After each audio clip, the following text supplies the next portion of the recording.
Let me start by recognizing the Vice Chancellor of the University of Nigeria, Nsukka, Professor Benjamin Ozumba, though he's not here physically. He's represented here today by the Deputy Vice Chancellor, who is also the incoming VC of UNN, Professor Charles Engr.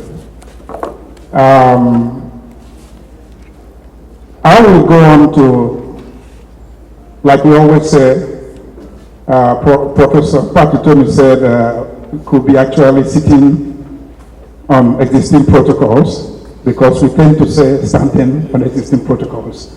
But for want of time, I recognize everybody that is here. And then I also pay special recognition to the students who will benefit a lot from what is going on today. Then I will, of course, end the recognition by saying lions and lionesses. The topic I have today is the making of a leading entrepreneur. Let me be sure about the control of the, yes, it makes it easier for me. Let me be sure. Of course, I start with recognizing the motto of UNN, which is to restore the dignity of man. Of course, when you say dignity of man, in the world of today, I'm sure we know it's men and women. But let me say something. To restore dignity of man requires connection to the theme of today. Without innovation, without growth of economy and social system, all anchored fully on a sound education, it's difficult to restore the dignity of man. You can see today in Nigeria that when you talk about dignity of man, in all circumstances, everything seems to be heading southwards, downwards. That's what I mean.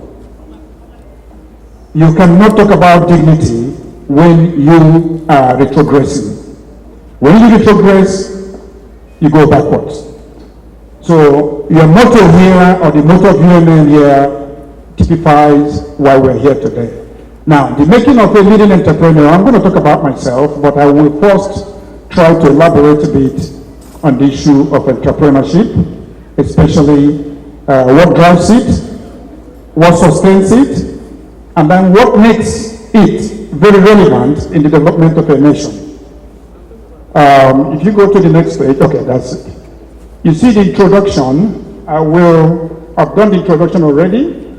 I will go on to deliberate on the description of the entrepreneur. I will look at the role. I will look at the typical key processes of building up an enterprise. And then I look at the tools for being a successful entrepreneur. And then I drive it down to item 6, the making of a leading entrepreneur. I'm going to talk a little about me. There is no magic to it. It's all basic. But it requires working in line with the principles. And then we look at how we encourage entrepreneurship. And then we look at social impact. Now, if you start from this page, a lot has been talked about entrepreneurship, but the word entrepreneur is traced to a French verb, entreprendre, which is to do something or to undertake. The economist, Joseph Schumpeter, I'm sure those of us who are economists have good idea the contributions of Schumpeter to economics and the development of the world. Describes entrepreneurship as a creative destruction across markets and industries, simultaneously creating new products and business models. I'm going to, as we move on, elaborate on creative destruction, which Patutomi elaborated on. Because it doesn't mean destruction, it means creative destruction. You have to add value. Now, William Bygrave, a scholar in the tradition of entrepreneurship, describes an entrepreneur as someone who not only perceives an opportunity, but also creates an organization to pursue it. And then when you talk of creative destruction, having a good idea is good, but it doesn't end on that or in that. You have to develop it. You have to only develop it by building an organization to be able to do so. And I'm going to mention a few individuals here who did so. If you look at Thomas Edison, and you realize that Thomas Edison was the guy who moved the idea of light. Light from basically burning oil or coal to development of the electric bulb, the incandescent bulb. And we moved on with that and made a major impact in the world where you can localize the light source in a small package and be able to put that in a confined space without having to worry about the problems of fire. Today, where are we? We have moved on from that all the way to having light emitting diodes today. But Thomas Edison was the one who founded the General Electric. And you know General Electric today is huge and massive. You remember Steve Jobs and Steve Wozniak? Some of us don't also remember Ronald Wayne, who was part of them. 1976, in a garage, they had an idea. That idea turned into what is Apple today. Bill Gates and Paul Allen, similarly Microsoft, Brian Chesky, Joe Geddes, AD&B, most recently. Andrew Carnegie. When I talk about Andrew Carnegie, some of us may not know what led to massive industrial revolution in America in the 1800s to 1900s. It was the provision of steel, being able to develop the steel industry that enabled America to massively develop the infrastructural base that created a bigger economy because you had better communication via logistics. You had the likes of Salu Ejukwu in Nigeria. Today we talk about Dangote. Now, if you go to the next page,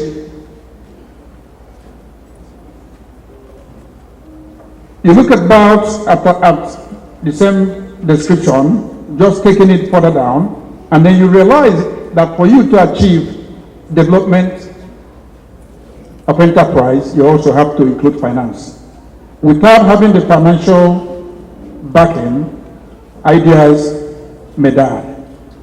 Now, entrepreneurship drives economies and societies. However, it requires vision, ideas, courage, focus, determination, self-belief, network ideas sharing, continuous search for opportunities and ideas. I've talked about Carnegie, I've talked about Steve Jobs. These individuals had the vision and they moved it through the society.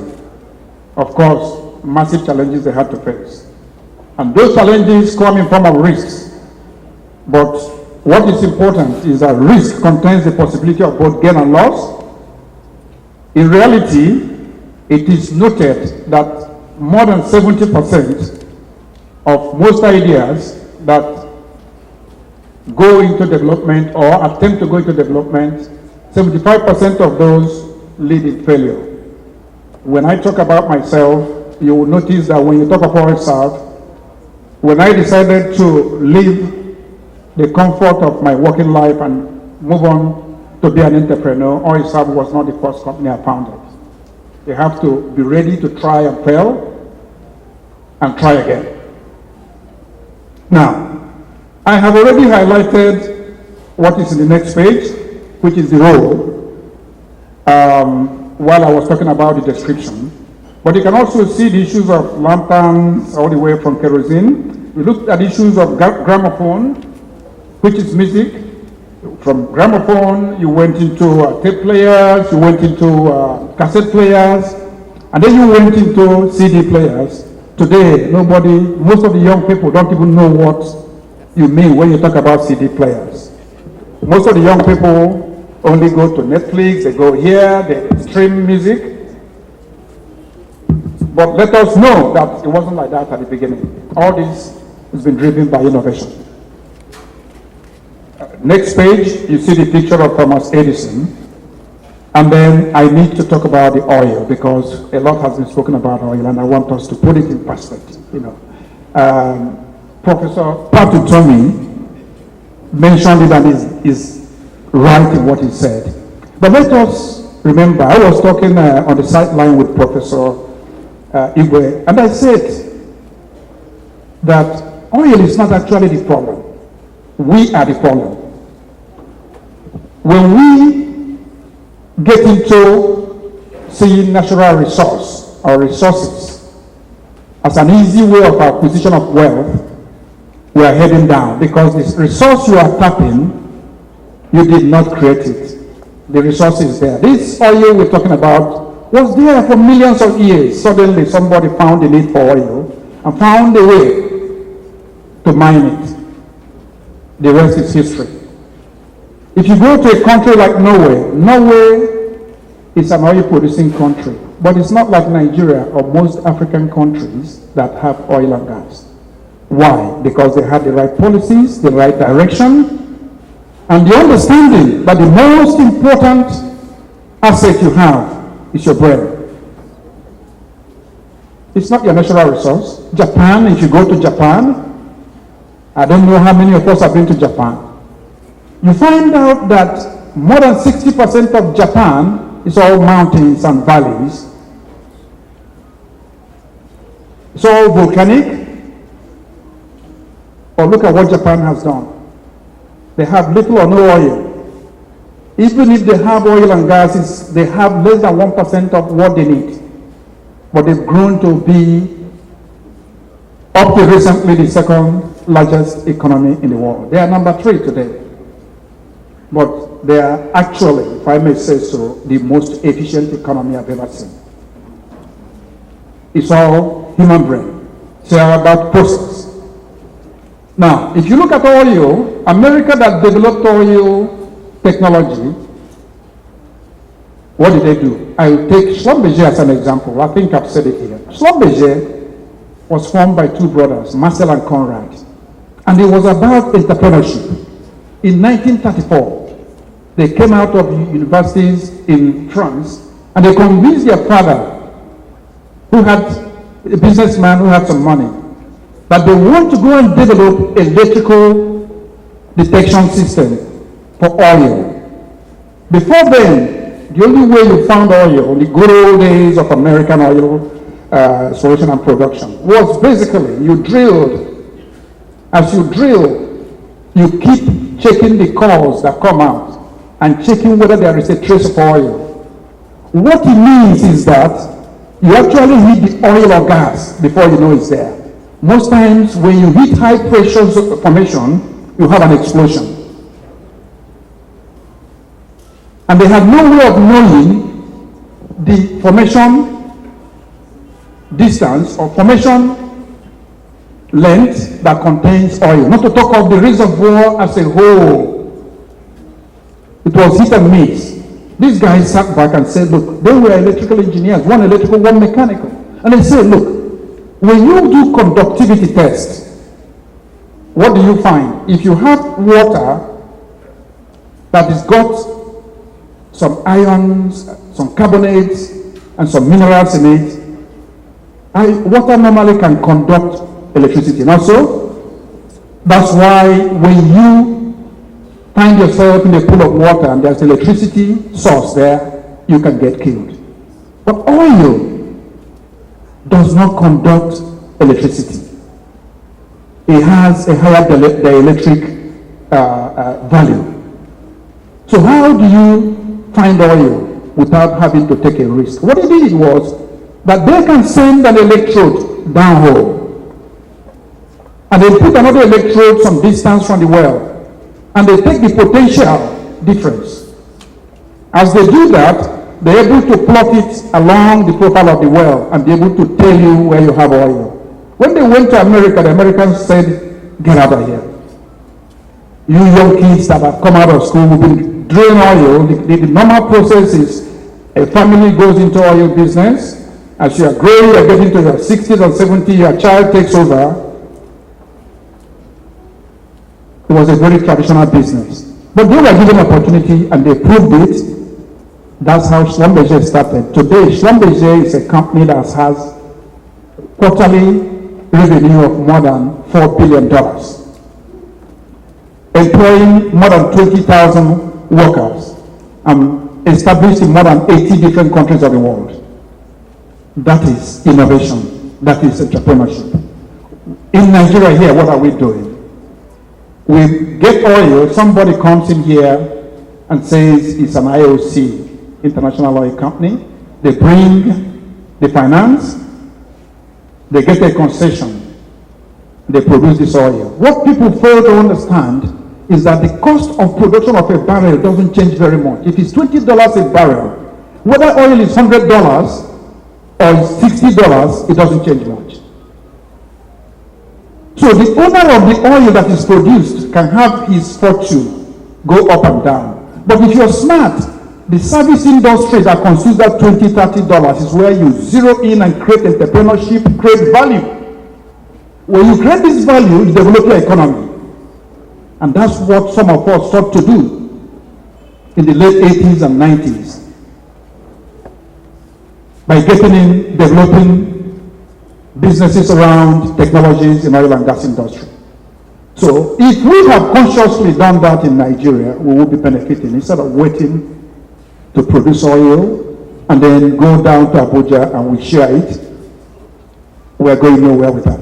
So this is what you call resource cost. This is what you call oil and gas cost, but we can get out of it. Two major methods is the PE method, private equity, or venture capitalist method. All these, they are available, but they are not very much available in Nigeria. And I wish to say that one of the things, as we move on, I talk about myself, I'll let you know how incurably I am an entrepreneur. As I speak today, I am associated and the founder of a technology hub in Indianapolis, United States of America. And we've been able to develop not less than 4 businesses that come from innovation. Some of them on fintech side, some of them on technological solutions, all over the world. Not all of them will work, but if it's 1 out of 10 that works, it makes a lot of difference. So the issue of capital is important. In some cases, people take it all the way, go public, and all that. Now, you see the page I'm going to show you here, you see Aliko Dangote. Those of you who know Aliko, you hear about him today, you may not know what he went through to be where he is and what drives him. But I remember the last time I saw him in his office in Lagos. It was about 8 o'clock in the night, and he told me that the day before that he was in the office till about 1 a.m. He virtually sleeps in his office whenever he has the opportunity to go there. I don't believe he gets more than 4 hours of sleep a day. But when people see him, they look only at the volume of money they think he has. Entrepreneurship requires hard work, and to sustain it requires more hard work. So if you look at the tools, I've mentioned a few of them before. You have to have a vision, you have to be creative, you have to have the people skill, leadership, influence, persuasion. If you have a good idea and you want to develop it, you have to persuade somebody to fund it. If you cannot do that, it remains an idea in your head. It makes no difference to other people. You have to be financially savvy and make sure you do the right things. Your work style, like I mentioned about Dangote and a few people that I know of, has to be well-oriented.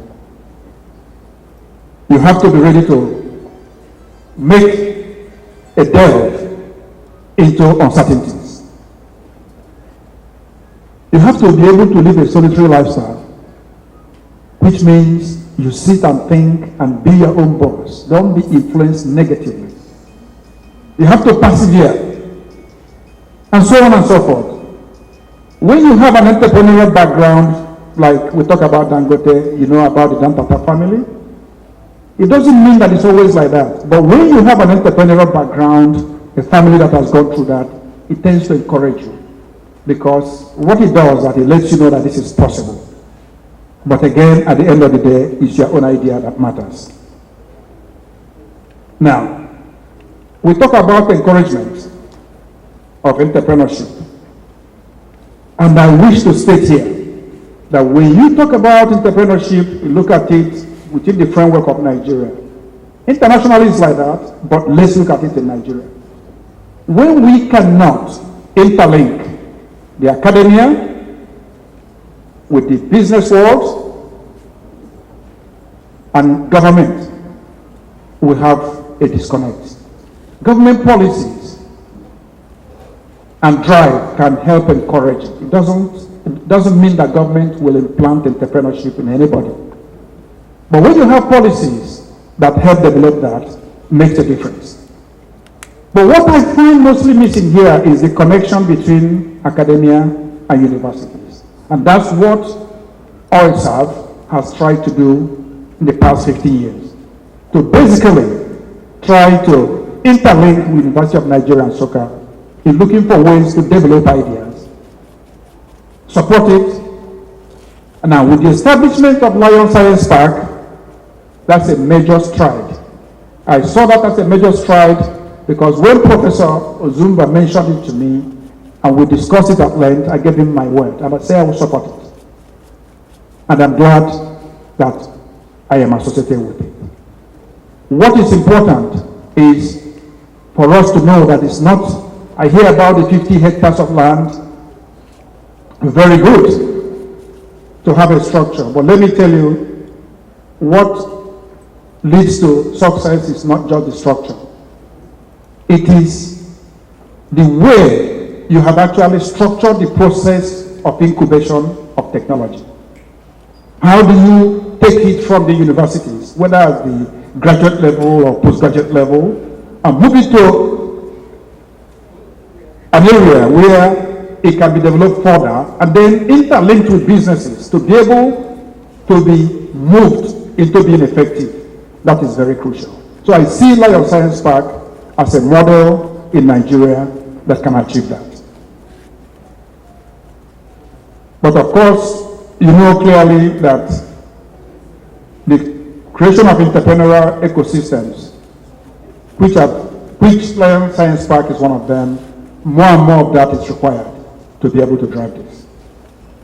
Of course, mentorship is very important because why I'm standing here today is to let the younger ones know, just like Pat Utomi said, I want you to know what it takes to be an entrepreneur and I want you to strive to take me down.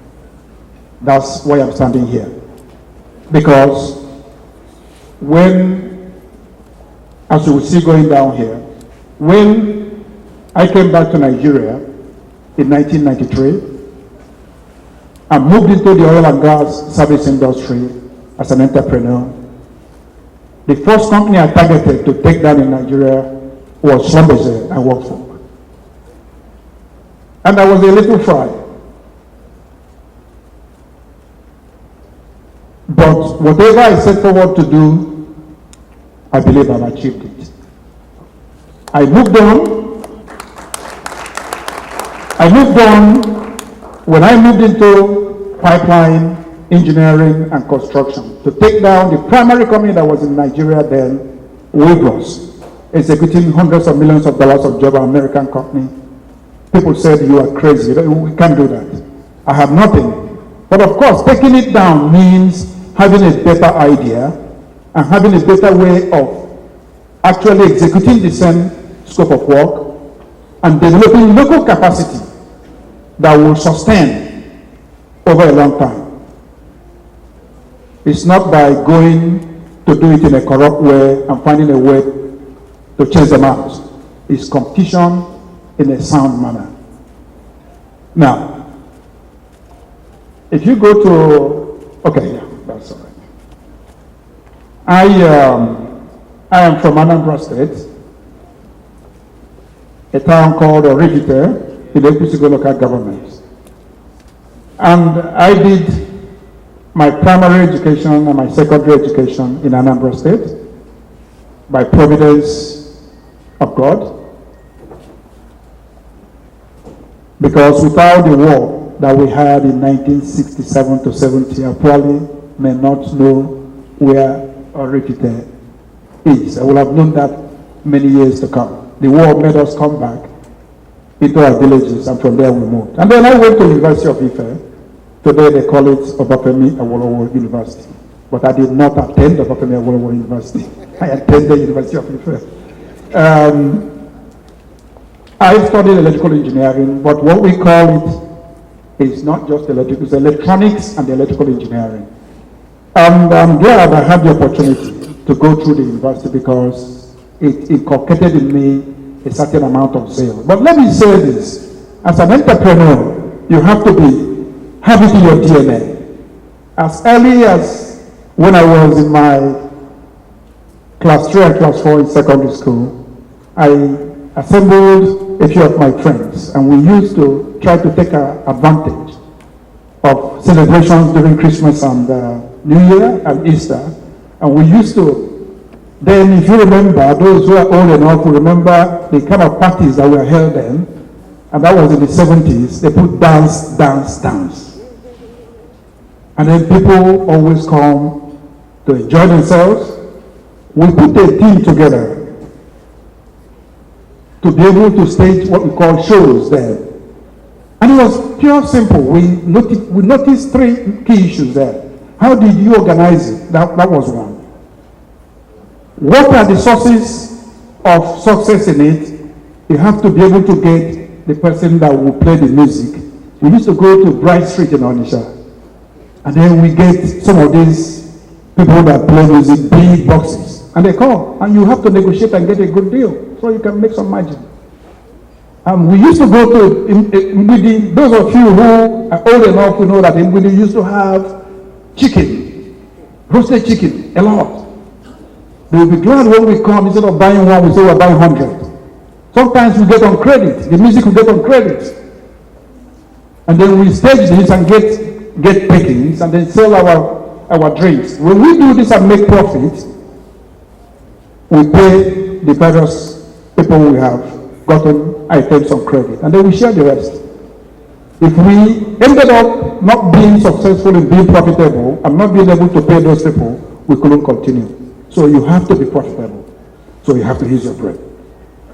So, bottom line was that when I left Schlumberger, I came back to Nigeria. But in the course of working for Schlumberger, I worked in 12 countries of the world that covered France, covered Libya, covered West Africa, starting from Benin Republic all the way to Mauritania, did Gulf of Guinea, from Cameroon, Gabon, Angola, and a little bit of what used to be Zaire then. And then, of course, I was in North Sea, based in Livingston in Scotland. And then, of course, I went to Indonesia and Southeast Asia. From there, I left to come back to Nigeria because I felt it was time to step out and be a part of developing Nigeria. Now, when I started, I did oil scan. Oil scan did not work. Then I moved into oil surf, and I moved on since then to develop 6 companies. All these companies based on innovative ideas in the EPC, engineering, procurement, and construction, that was the forte of multinationals. We build capacity. We employ more than 400 persons today. And we have also multitude of vendors, subcontractors, and all that. But that's not just that. What is important is that if you come into our service, you see people that joined in the late 90s from the university. Today they are general managers, they are head of business units.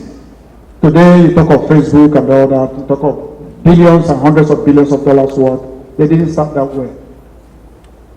It is possible, but we just have to do it. And to do it, we have to have a structure of building it up. I'll show you a few pictures if you go to the picture pages. No, go to the beginning, so that just before. Okay, so go ahead. Now, if you look at these are some of our activities, and this is the largest size gas pipeline engineering project in Africa in terms of the size of the pipe. This is 48-inch gas pipeline that we are commissioning as we speak. This has the capacity to move 2 billion scf of gas a day. I mean, put it in perspective. Nigeria today, our total consumption is not more than 2.8 billion scf. So you realize by putting this pipeline, we're doubling it. Go to the next one. Now, when you talk about the social impact, some of these issues I've mentioned, one of the things we've done also is to set up a foundation that helps to develop capacity. Apart from the training programs we have, if you look at the middle, you see we are building a school as we speak. The school is already existing, and we note that our education, of course, is the bedrock of any mind. And then you look at what we do, donating generators and supporting systems to make sure that we have conducive atmosphere to exist. Go to the next one. We're building a hospital as we speak with specialty in nephrology and urology. This should be commissioned before end of this year. The structure is already there. These are the first 4 pictures on the left. But we are equipping it as we speak. Now, when you talk of development, entrepreneurship, you talk of capacity building. If you don't have good health and a health system, you go nowhere. We want to be part of that. I mean, the other one is our support of the Chamber of Commerce in Engr.